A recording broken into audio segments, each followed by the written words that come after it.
თუ გვინდა რომ ავტოავარიების შემთხვევები მინიმუმამდე დავიყვანოთ, ავტომანქანების საჭესთან უცოდინარი მძღოლები არ უნდა დავსვათ. გვეუბნება ავტოსკოლა 21 საუკუნის ხელმძღვანელი. დავით ხაჭაპურიძის თქმით, ქვეყანაში ავტოავარიების საგანგაშო სტატისტიკის ძირითადი მიზეზი სწორედ მძღოლთა უცოდინრობასა და დაუდევრობას უკავშირდება. მისი თქმით, გზაზე მოძრაობისას მიღებული ნებისმიერი გადაწყვეტილება ადამიანების ბედს განსაზღვრავს. მეტიც, წამიერი შეცდომა შეიძლება გამოუსწორებელ დანაშაულად იქცეს. მე ვფიქრობ, ამის მიზეზი ის არის, რომ მძღოლებს შორის არის ნაკლები განათლება უსაფრთხოებიდან გამომდინარე. მოძრაობენ გადაჭარბებული სიჩქარე, პირველი ინტერიერი არის სიჩქარე, მაღალი სიჩქარით მოძრაობა. მეორე ინტერიერი არასწორი მანევრირებები და ეს ყველაფერი გამოწვეულია იმიდან, რომ არიან თვითნასწავლი მძღოლები კიდევ. იყო სამწუხაროდ 90-იან წლებში ხანა ისეთი, სადაც დაბადების დღეებზე ჩუქნიდნენ ერთმანეთს მართვის მოწმობებს. ეს მძღოლები უკვე დღეს მართვის მოწმობები აქვს ჩვეულებრივად და მათ უფლება აქვს იმოძრავონ ქუჩაში. და მათ რასაც უსაფრთხოება ქვია, ამ წესებს ნაკლებად იცავენ. ქუჩაში გადატანილი გამოცდები უკვე მომავლის პერსპექტივით მომავალ მძღოლებზეა საუბარი აქ. დღეს სამწუხაროდ არის ისეთი მძღოლები კიდევ ქუჩაში, რომელსაც ავტოსკოლა სადარულია. ისე ჩააბარეს აი დღეს მართვის მოწმობა, ხო? ქუჩაში მათ მასწავლებელთან ერთად პროფესიონალებთან ერთად არულიათ ქუჩაში. თვითნასწავლები არიან და ამიტომ ალბათ დაჭირდება წლები. ეხლა კი მიუხედავად იმისა, დღეს პრაქტიკა ქალაქში ბარდება, მაგრამ რამოდენიმე 10 წელი მაინც დაჭირდება სავარაუდოდ, რომ ეს მძღოლების, ის ძველი მძღოლები ასე რომ ვთქვათ, გადავიდნენ მეორე პლანზე უკვე და აჯობოს ახალბედა მძღოლებმა. ხშირად მყავს მოსწავლე რომ იჯენია საჭესთან, დასაშვების სიგარე 50. მიყავს 50, მე ხო ვერ შეიძლება მოძრაობა. კვადგებიან უკანა გვაზებენ სიგნალებს, გვეჩქარება, გაგვიშვით. ანუ მოძრაობენ მაღალი სიჩქარით. და სამწუხაროდ საგზაო ინფრასტრუქტურაც არ იძლევა ამის საშუალებას. სიჩქარის გადაჭარბება, დისტანციის დაუცველობა, ქვეითის მიერ გადასასვლელით არასათანადო სარგებლობა, ავტომანქანის ნასვა მდგომარეობაში მართვა, მოხვევის მანევრის დარღვევა და სხვა ფაქტორები ტრაგიკული შემთხვევების რისკებს ზრდის და ქვეითად მოსიარულეთა უმეტესობაც, რომლებიც სპექტრმა სხვადასხვა დროს ქუჩაში შემთხვევითობის პრინციპით გამოკითხა, სწორედ ამაზე საუბრობს. მათივე თქმით, პასუხისმგებლობა ეკისრებათ ქვეითებსაც, რომლებმაც ასევე უნდა დაიცვან მოძრაობის წესები. გაუფრთხილებლობით, მაინც კანონის დაუმორჩილებლობით და უყურადღებობით. ძირითადად ალბათ ამის გამო მაინც ხდება ეს ავარიები. ჩანს კიდევაც,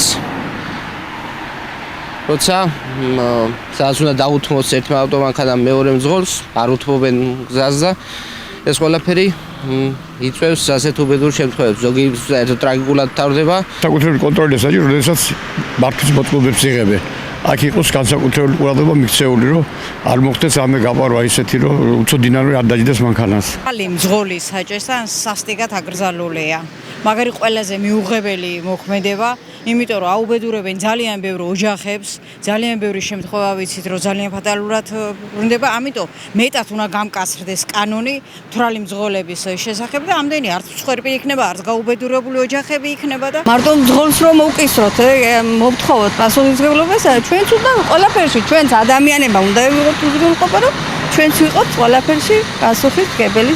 მე არასოდეს არ დამირღვევია, მით უმეტეს ყოველთვის ვუთითებ სხვასაც, რომ იყოს შეგველობის ქვეშ კონდეს ყველაფერი. საქმეთა სამინისტროს სტატისტიკის მიხედვით, იანვრიდან სექტემბრის ჩათვლით პერიოდში დაიღუპა 345 და დაშავდა 6041 პირი.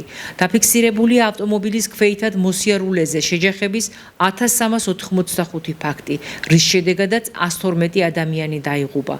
დაშავდა 1248.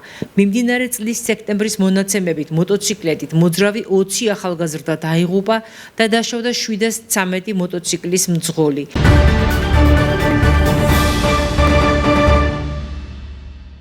შინაგან საქმეთა სამინისტრო განათლების სამინისტროსთან თანამშრომლობით აგრძელებს კამპანიას პროფესია პოლიციელი. მისი მიზანი ახალგაზრდებისთვის საპოლიციო საქმიანობაზე ინფორმაციის მიწოდება და პროფესიის პოპულარიზაცია.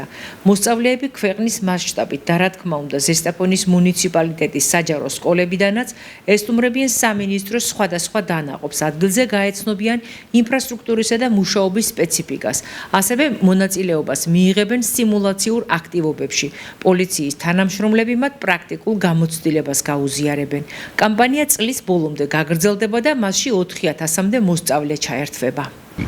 აქტივობები ხელშეუწყობს ახალგაზრდები დაინტერესდნენ რომ შინაგან საქმეთა სამინისტროს აკადემიაში და საბოლოოდ ჩვენ მიზანი გვაქვს რომ საგამოძიებო ინიციატივა დავაინიცირეთ და შინაგან საქმეთა სამინისტროს აკადემია იქნება პროფესიული უმაღლესი, სადაც მომავალი თაობა შეძლებს დაეუფლოს სხვადასხვა პროფესიებს. Ეწვიეთ პოლიციის აკადემიას, სადაც სხვადასხვა სტრუქტურული ერთეულები არიან წარმოდგენილი, მათ აქვს საგამოფენო სივრცე წარმოდგენილი, სადაც ახალგაზრდებს აქვს შესაძლებლობა რომ გაეცნონ იმ ძირითად მიმართულებებს, ასევე სხვადასხვა ტექნიკურ საშუალებებს, რომლითაც პოლიციის სხვადასხვა დანაყოფები ახორციელებენ საზოგადოებრივი წესრიგის დაცვას და ჩვენი მოქალაქეების უსაფრთხოების უზრუნველყოფას. ყველაზე მეტად ალბათ ჯერჯერობით მომიწვია სასაზღვრო პოლიცია და საზღვაო პოლიცია, ანუ ასევე როგორ ადგენენ რადიაციას, რო იგებენ რადიოშხალს როგორ იყენებს სხვადასხვა ხელსაწყოებს. განსაკუთრებული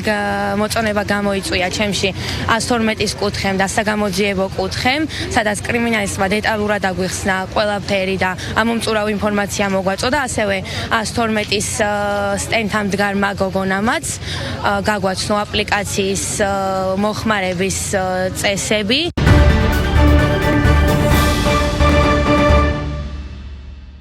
სურსათისა და წყლის ნარჩენების პრევენცია, მომავლის დაცვა, პანელური დისკუსია, რომელიც თურქეთში სტამბულში გაიმართა და რომელსაც გარემოს დაცვისა და სოფლის მეურნეობის მინისტრის პირველი მოადგილე ნინო თანდილაშვილი ესწრებოდა.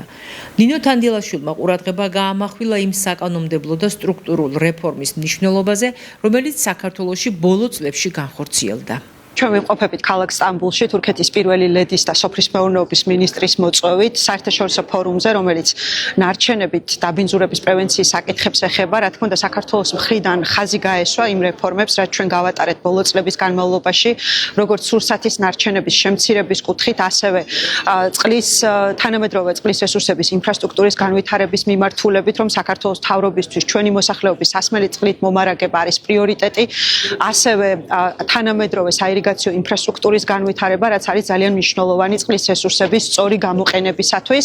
ხაზი გაესვა საქართველოს მთავრობის იმ უპრეცედენტო გადაწყვეტილებას, რომლითაც ჩვენ 2026 წლის 1 იანვრიდან ავკრძალავთ ერთჯერადი გამოყენების ცალკეული პლასტიკის პროდუქციის მომხმარებას, რაც აი ამ გლობალური ინიციატივების ფარგლებში მართლაც ძალიან მნიშვნელოვანი გადაწყვეტილებაა.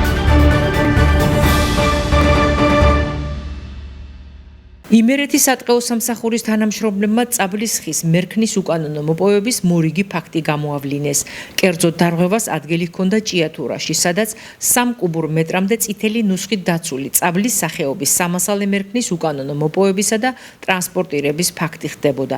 მასალების შემდგომი რეაგირების მიზნით შესაბამის უწყებებშია გადაგზავნილი. გამართალ დარღვევა წითელი ნუსხით დაცული წაბლის სახეობის სამასალე მერქანი უკანონოდ მოიპოვა, რომლის ტრანსპორტირებასაც სახელმწიფო ნომრის გარეშე ავტოსატრანსპორტო საშუალებით ახორციელებდა. ნებისმიერ სამართალ დარღვევაზე გატარდება მკაცრი სანქციები.